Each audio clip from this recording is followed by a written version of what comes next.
இதோ சிரியா நாட்டு வியாபாரிகள். ரொம்ப தூரத்துல இருந்து வந்திருக்காங்க. ரொம்ப தாகமா இருப்பாங்கன்னு நினைக்கிறேன். தண்ணி இறைச்சி கொடுக்க இன்னும் ஆட்களை ஏற்பாடு பண்ணு. அவங்களுக்கு விருந்து கொடுக்கறதுக்கு எவ்வளவு ஆடுகளை வெட்டலாம்? ஒரு 70 வெட்டலாம். 100 ஆடுகளை வெட்டு. விருந்தாளிகளை உபசரிக்கிறதுல மக்காக்குன்னு ஒரு பேர் இருக்கு. தலைவர்களுக்குன்னு தனியா 10 குறும்பாடுகளை வெட்டு.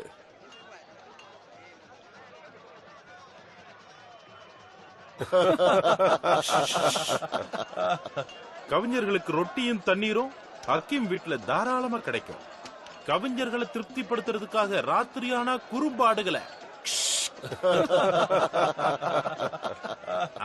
இருங்க இருங்க, இன்னொரு முக்கியமான விஷயம். அந்த ரொட்டி துண்டு இருக்கே, அது தண்ணியை விட மெலிசா இருக்கும்.